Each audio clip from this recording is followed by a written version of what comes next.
subiendo al monte se sentó allí.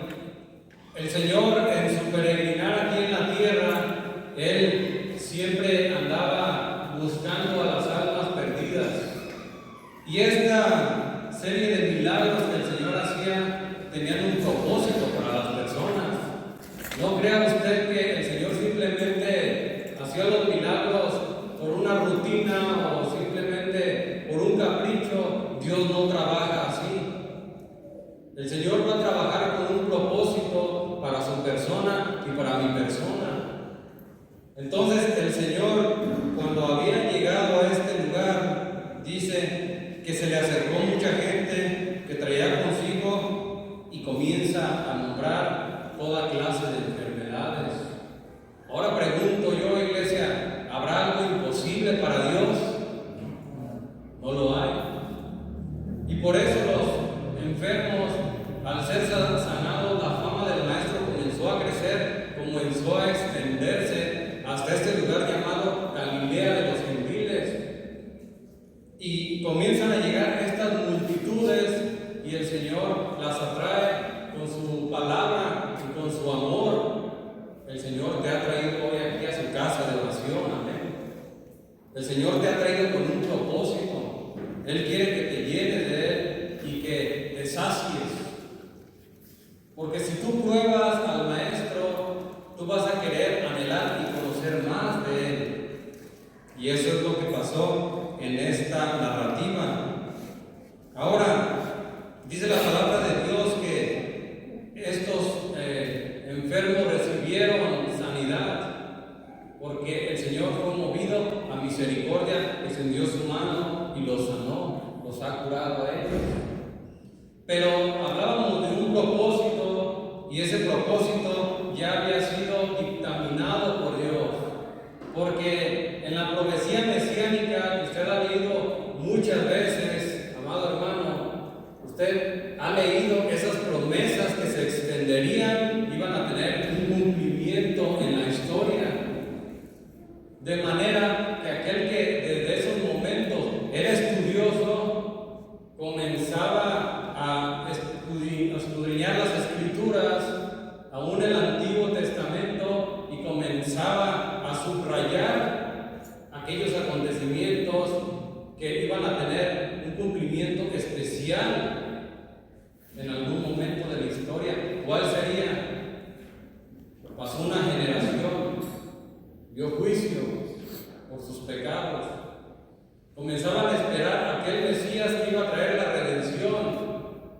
Y se levantaban hombres llenos del Espíritu Santo de Dios. Se levantaban personajes que comenzaban a practicar las bondades de Dios, las obras de Dios, pero fallaban, quebrantaban la ley y decían: no, este no puede ser el Mesías. Comienzan a pasar nuevas generaciones hasta que aparece un hombre que muchos tomaban en poco, un carpintero de Nazaret. Y miraban ellos las Escrituras y abrían su Biblia en Isaías. Vamos a ir al libro de Isaías, en el capítulo 61. Y el que guste puede subrayar esta profecía, la cual vamos a dar lectura, que tuvo un cumplimiento especial en aquel hombre llamado Jesús de Nazaret. Jesús de Nazaret. Entonces dice así, Isaías 61, todos estamos ahí. Amén. Para la gloria de Dios, el versículo 1 dice: el Espíritu de Jehová, el Señor, está sobre mí, porque me ungió Jehová. Me ha enviado a predicar buenas nuevas a los abatidos, a predicar a los quebrantados de corazón, a publicar libertad a los cautivos y a los presos apertura de la cárcel, a proclamar el año de la buena voluntad de Jehová y el día de venganza del Dios nuestro, a consolar a los enlutados, a ordenar que los afligidos de Sión se les dé gloria en lugar de ceniza, óleo de gozo en lugar de manto de alegría en lugar de espíritu angustiado, y serán llamados árboles de justicia, plantío de Jehová, para gloria suya. Ahí la tenemos, esta profecía que se hizo famosa. Entonces, yo pregunto en este momento, ¿cuántos sanos sabemos aquí? Porque gracias a Dios, yo lo digo en buena manera, no hay mutilados aquí, no veo ciegos aquí, la mayoría de todos escuchamos perfectamente, amén, y si no, para subirle más al micrófono, escuchamos bien, gloria a Dios, y yo me alegro porque podemos servir al Señor con más facilidad, ¿ok? Pero nosotros espiritualmente, ¿cómo estamos? Como yo soy varón de buena fe, yo quiero pensar que aquí todos hemos recibido a Cristo y hemos sido sanados ya, amén. Pero solo el Señor sabe y conoce su corazón de usted. Ahora, cuando se presenta este momento donde Jesús se llena de, pues esta era una multitud grande, no eran pocos los que se habían allegado al Maestro, primeramente para escuchar su palabra y para ver el Señor que iba a actuar, porque Él es soberano, a ver cómo Él iba a responder, viendo que el Señor era misericordioso, gloria a Dios. Entonces, en el libro de Lucas, capítulo 4 y versículo 16, nos va a narrar cuando el Señor inicia ese ministerio público, de lo cual era necesario moverse en sabiduría, moverse en obediencia, no para con los hombres, sino para con su Padre, el Dios de los cielos y de la tierra. Y nos dice aquí en las Sagradas Escrituras, en el versículo 16, capítulo 4 Lucas, y Jesús volvió en el poder del Espíritu a Galilea, y se difundió su fama por toda la tierra de alrededor, y enseñaba en las sinagogas de ellos, y era glorificado por todos. Vino a Nazaret, donde se había criado, y en el día de reposo entró en la sinagoga, conforme a la costumbre, y se sentó a leer. Antes de ver qué es lo que iba a leer, pues vemos aquí que se levantó conforme a qué dice, a su costumbre. O sea que las tradiciones no son malas en todo. El problema que tenemos con las tradiciones es que cuando ya comienzan a ir en contra de lo ya establecido en las Sagradas Escrituras, ahí ya tenemos un problema grande. Porque mi palabra, dijo el Señor, mis palabras no pasarán. El cielo y la tierra van a pasar, pero mis palabras permanecen para siempre. Entonces, pues ellos se les había hecho una costumbre ya de ir a la sinagoga a estudiar la palabra de Dios. Ya si querían orar de acuerdo a la ley, pues tenían el santo templo. Amén. Pero las sinagogas estaban levantadas estructuralmente de una manera que trataban ellos de dejar la puerta de la entrada viendo hacia el lado del templo, hacia el lado oriente, ¿sí? Y el maestro, como buen judío, llega y entra en la sinagoga y le es dado al judío leer una porción de las Sagradas Escrituras, que es el verso 17. Y se le dio el libro del profeta Isaías, y habiendo abierto el libro, halló el lugar donde estaba escrito: el Espíritu del Señor está sobre mí, por cuanto me ha ungido para dar las buenas nuevas a los pobres, me ha enviado a sanar a los quebrantados de corazón, y a pregonar libertad a los cautivos, y a dar vista a los ciegos, a poner en libertad a los oprimidos, a predicar el año agradable del Señor. Y enrollando el libro, lo dio al ministro y se sentó, y los ojos de todos en la sinagoga estaban fijos en él. Y comenzó a decirles: hoy se ha cumplido esta escritura delante de vosotros. Aleluya, gloria a Dios. Imagínense ustedes, amados hermanos, el rostro de estas personas que estaban en shock, de que estaban esperando la vida del Mesías, y esta profecía tan importante que detecta una función del Mesías en su ministerio, y que se pare una persona que a simple vista, porque nosotros como buenos pecadores, hijos de Adán que somos, pues juzgamos por las apariencias. Nosotros escudriñamos al hermano cuando llega, y si está bellito así como yo, y tartamudea así como yo, no, pues no, como que no, ¿sí? Porque somos así. Bien, ahora imagínense un hombre humilde, de complexión. Dice el libro de Isaías 53 que ese Mesías era sin atractivo para que le deseemos. No llega con su atuendo de rey, no llega con aquella corona con pompa y fiesta, sonido de trompeta, pero no nos equivoquemos. En su segunda venida va a llegar en gloria como nunca se ha visto. Amén. Porque el Señor no tarda en cumplir sus promesas, y si Él lo ha dicho, Él lo va a cumplir. Él lo va a cumplir, y eso nos llena de alegría. Entonces ellos lo ven y pues como que dicen: oye, pues esa palabra solo se puede cumplir con la venida del Mesías.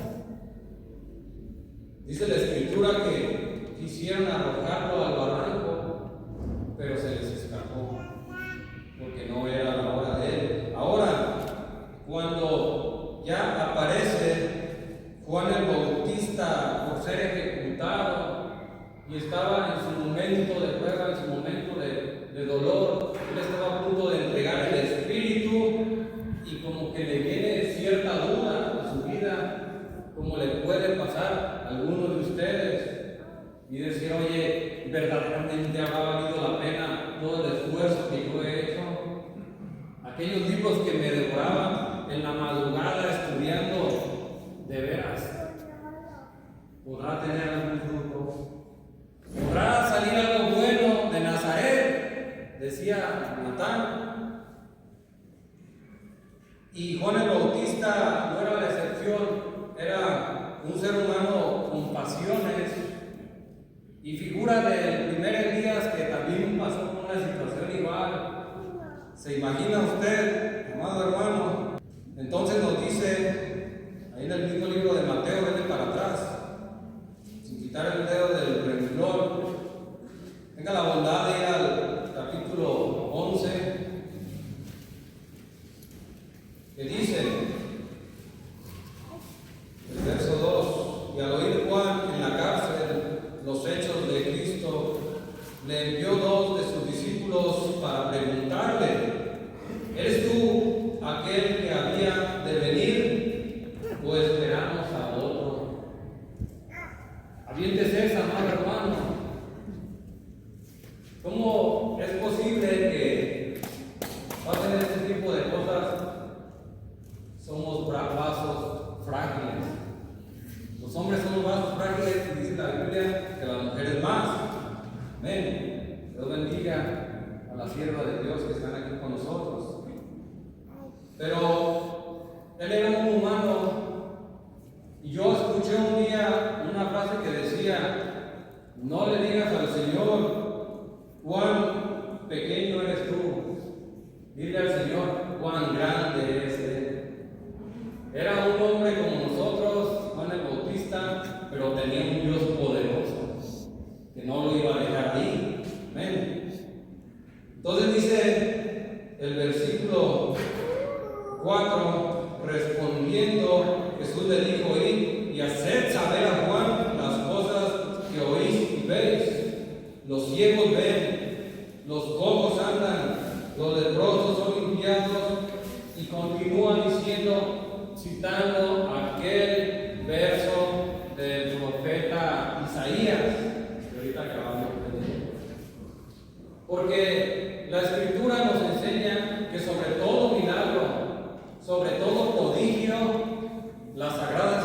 Escrituras es la profecía segura que hace bien en alumbrar.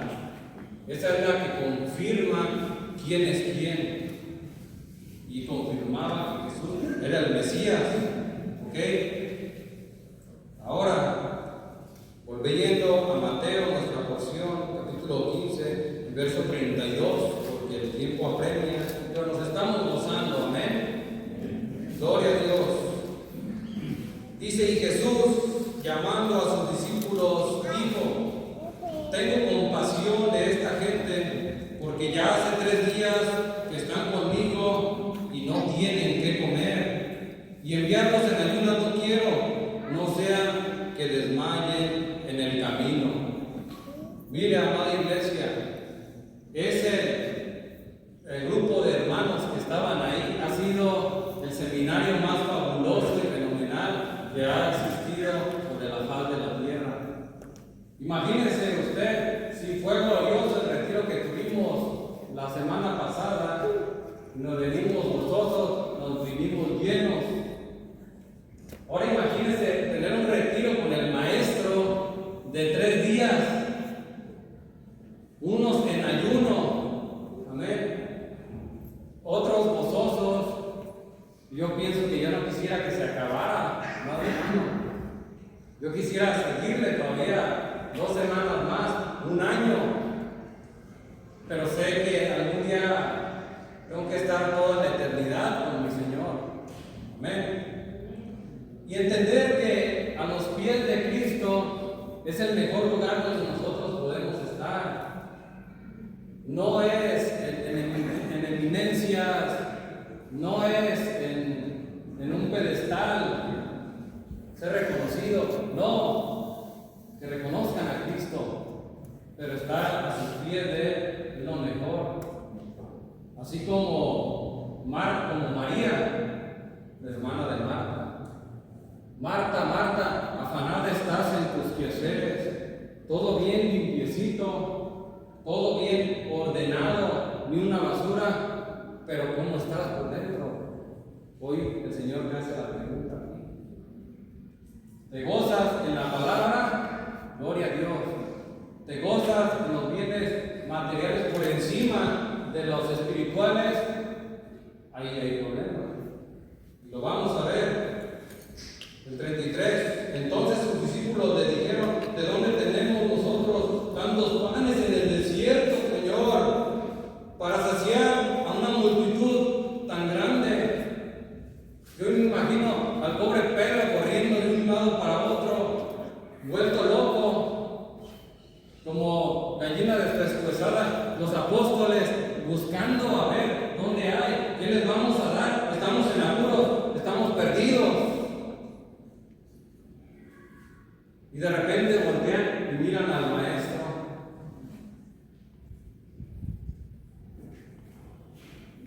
Buscar primeramente el reino de Dios y su justicia, y todas las cosas van a ser añadidas. Jesús les dijo: ¿cuántos panes tenéis? Y ellos le dijeron: 7, y unos pocos pececillos. Así pasa, amados hermanos, cuando ponemos nuestra carga en los ojos de los hombres. Porque al hombre se le acaban los recursos, al médico se le acaba la ciencia y ya tocó, ya no sabe qué más hacer. Al mecánico llega un momento en donde dice: yo aquí voy a parar loco, no le encuentro a esta cosa. ¿Sí? Y a veces queremos estar, como decían aquellos, al chapulín colorado: ¿quién podrá defenderme? Pero no, amados hermanos, nosotros servimos a un Dios verdadero, ¿eh? A un Dios poderoso, no una ficción. A Él no se le acaban los recursos. ¿Qué va a pasar a continuación? A mí me intriga saber en qué va a terminar esta narrativa. Y mandó a la multitud que se acostase en tierra, y tomando los 7 panes y los peces dio gracias, los partió y dio a sus discípulos, y los discípulos a la multitud.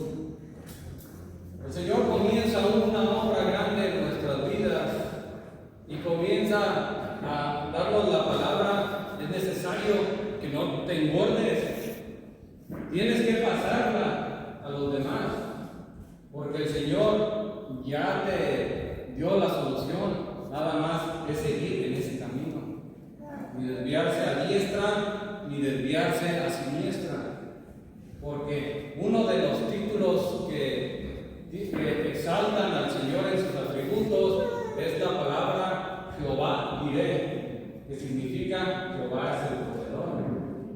A Él no se le acaban los recursos. Y comieron todos y se saciaron, y recogieron lo que sobró de los pedazos, 7 canastas llenas.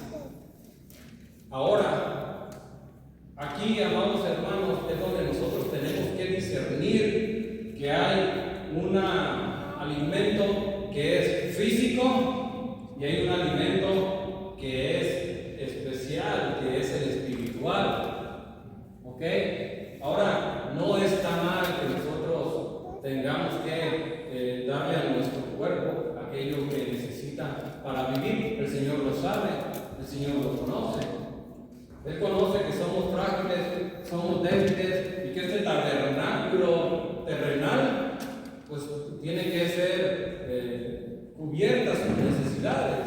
Amén. Pero incluso la misma teología enseña que Jesucristo era verdadero Dios y verdadero hombre, lo que se llama la unión hipostática, ¿sí? Donde esas dos naturalezas no se separan, no se absorben, y es verdadero Dios y verdadero hombre. La Escritura dice que Él se cansaba cuando caminaba grandes distancias y tenía también Él que comer. ¿Amén? Y yo me acuerdo que en el libro de San Juan, capítulo 4, cuando manda a sus discípulos a traer alimento a Samaria, ellos vuelven bien contentos. Ahorita vamos a comer primeramente. El Señor ve que las multitudes venían para escuchar la palabra, para escuchar el alimento espiritual, y los discípulos, ellos querían saciar la carne. Y el maestro les dice estas palabras que nunca se me olvidaron: yo tengo un alimento que ustedes no conocen, y esa es la voluntad de mi Padre. Ok, entonces vamos a ir a Filipenses capítulo 3, versículo 19. Porque el ser humano busca, amados hermanos, saciar primeramente lo material, y todas las redes sociales, o más bien dicho, la mayoría, no quiero abusar mucho de la hipérbole, esas personas lo único que buscan es saciar lo que es su vestimenta, tener el mejor carro del año, etcétera, etcétera, etcétera. Pero aquí dice la Escritura, Filipenses 3:19, el fin de los cuales será perdición, cuyo Dios es el vientre y cuya gloria es su vergüenza, que solo piensan, ¿qué dice? En lo terrenal. Pero nosotros ya buscamos un reino que no es de este mundo. Señoras y señores, santos de Dios, nosotros buscamos la vida eterna.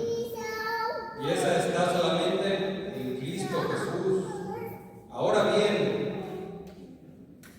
dice el verso 38, y eran los que habían comido 4,000 hombres, sin contar las mujeres y sin contar los niños. Sabía el Señor que tenían hambre. ¿Sí? Primera de Corintios 2:13. ¿No lo lees, Carlos? Sí, por favor. Lo cual también hablamos, no con palabras enseñadas por sabiduría humana, sino con las que enseña el Espíritu, acomodando lo espiritual a lo espiritual. Era necesario de acomodar lo que era lo físico, había que alimentarse, y había que acomodar lo que era lo espiritual, la enseñanza, que habían sido saciados. ¿Ok? Hay una historia, una parábola, un proverbio de aquí de los grandes filósofos que decían: si tú le regalas un pescado a un hombre, le habrás quitado el hambre por un día, pero más sin embargo, si lo enseñas a pescar, le habrás quitado el hambre para toda la vida. Entonces, me llama la atención que el maestro le dio esta orden a sus discípulos y les dijo: repartan ustedes. Hay un momento donde la palabra de Dios, hablando en términos espirituales, si nosotros ya la recibimos, ya nos saciamos, tenemos que dar de gracia lo que de gracia hemos recibido. ¿Ok? Ahora, hay una historia también simbólica que nos hace entender esta gran comida que nos ha sido ministrada y se nos ha puesto en la mano. Ok, había un servicio al Señor. Entonces hicieron llamar a un hermano que venía de fuera, un hermano muy docto, muy instruido en la letra, ¿sí? Con mucha abundancia de elocuencia, y este varón iba a comenzar a hablar. Tenía traje de gala, usaba un chaleco de cuero muy fino, ¿ven? Y muy instruido en la palabra. No son los hermanos del SEC de aquí, era otro de otro lado. Vamos a ponerle de allá del sur, ¿ven? Pero cuando a la congregación se les dado un plato, iban a recibir alimento espiritual. Comenzaba a verse que mientras este varón entendido en las escrituras comenzaba a alimentar a las personas, pues no recibían mucha porción. Era marucha, porque estaban ellos básicamente comiendo. No era comida sólida. ¿Por qué? Porque este varón no hablaba en el espíritu, hablaba en la carne. Mas sin embargo, entra otro varón, ¿sí? Sencillo, como los hermanos del SEC, como usted, aleluya. Entonces, este varón sencillo, una estatura baja, pero lleno del Espíritu Santo de Dios, tartamudo como Moisés, conforme hablaba, dice que sus copas estaban rebosando y eran saciados. ¿Por qué, amados hermanos? Porque el apóstol Pablo lo dijo. Yo las palabras que he hablado no son de persuasión humana. Él estaba hablando lleno del Espíritu Santo. Entonces eso era lo que necesitaban llegar los apóstoles a esa gran comisión, revestidos del Espíritu Santo de Dios. Y con esto termino. O sea que, amados hermanos, comienzas a estudiar la Escritura, comienzas a enamorarte de ella, comienzas a darte cuenta que si fue glorioso, abres tu Biblia en Génesis y ves, el Señor hizo los cielos y la tierra. Y habla de esa etapa física, material, donde Él forma estas cosas, ¿sí? Lo físico, el agua, las plantas. Puedes ir, las ves, las contemplas, las palmas, haces una pintura y glorificas al Señor por la hermosura y la belleza. Pero esa obra que con solo su palabra es asombroso. Hay otra obra, amados hermanos, que a mí me asombra aún más. El ver que viene una persona de carne y hueso, pecaminosa, con deseos suicidas, una persona envidiosa, una persona sanguinaria, amados hermanos, y que esta persona deposite su fe en Cristo y que Cristo tome este cuerpo que es carnal, esta bola de carne, y le haga nacer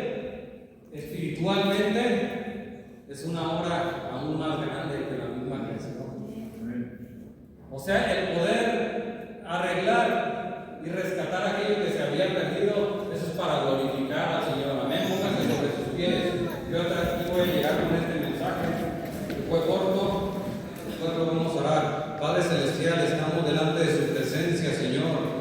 Señor, estamos contentos en tu casa de oración, Padre, porque tú eres el que nos va a ministrar en este momento, Señor. Este momento te lo ponemos delante de ti, amado Rey, para que seas tú, Señor, llenando las copas de mis hermanos, Señor. Para que seas tú, amado Padre, llenando, Señor, saciando, consolando al herido, trayendo, Señor, lo que aquellas mieses, Señor, dice tu palabra que eran muchas, Padre. Hoy estamos aquí un grupo de hermanos, Señor, para escuchar tu palabra, Señor, para declarar que eres un Dios poderoso, amado Rey, Señor, y que bajo ese nombre nosotros vamos a obtener la victoria, Señor, Padre, porque hemos confiado en un Dios que todo lo puede, en un Dios que todo lo sabe, en un Dios, amado Padre, que no se equivoca, aleluya, en aquel que multiplicó los panes y los peces y que es misericordioso con las personas. Oh Señor, abre nuestro entendimiento, Padre. Señor, te pedimos, Señor, que hagas al hombre fuerte de esta ciudad, Señor, porque no tiene cabida, Padre, porque tú le venciste en la cruz del Calvario, Señor. Y por lo tanto, Señor, vamos a declarar que tú eres glorioso, misericordioso y que tú tienes compasión del que te busca, Señor. Padre, yo te pido, Señor, que extiendas tu mano de misericordia, Señor, por aquellas personas que no te conocen y que puedan abrir su entendimiento y entiendan que sin ti nada somos, Padre. Que sin ti, amado Señor, estamos perdidos y no tenemos esperanza, Señor. Padre, nos ponemos en tus manos.